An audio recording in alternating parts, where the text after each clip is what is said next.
Hello everyone, how are you doing? This is MD Tech here with another quick tutorial. Today I'm going to be showing how to roll back a Windows 10 build to the previous version.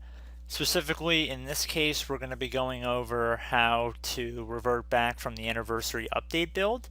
So I'm aware that I'm a little late to the party on this, but I just thought I would make a brief tutorial about it for anybody who's still waiting to update or is already updated, but further builds have come along and you like to revert back to previous ones. So generally you have, I believe, 10 days to roll back the anniversary update builds to previous versions.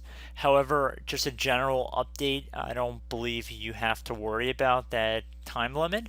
So anyway, we're going to just jump right into it here, guys. So we're going to start by heading over to our start button and we're going to left click on it. Then we're going to left click on settings. And then we're going to left click on the update and security tile.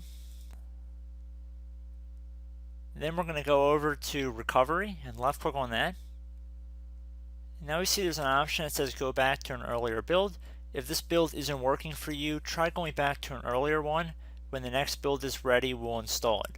So left click on this get started button right here.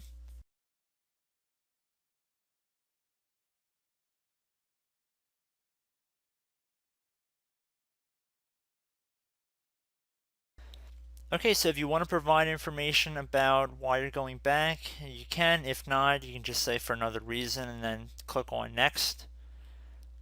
Alright, and then it's a check for updates. Before you go back, try installing the latest updates. This might fix the problems you're having with Windows 10. Disregard that and left click on no thanks. And this is what you need to know. This might take a while and you won't be able to use your PC until it's done. Leave your PC plugged in and turn on. After you go back, you will have to reinstall some apps and programs, and you'll lose any changes made to settings after installing the latest build.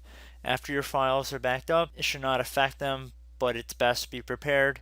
So definitely try to back up any important documents or files you want to save before going back. And then left click on next. And this is don't get locked out. If you use a password assigned into your previous build, make sure you know it. So if you've changed your password since you have last installed a new Windows 10 build, you're going to have to revert back to that one.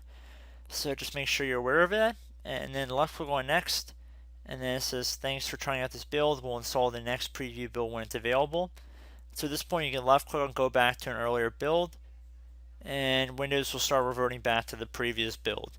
So I hope this brief tutorial helped you guys out, and I will catch you in the next video. Goodbye.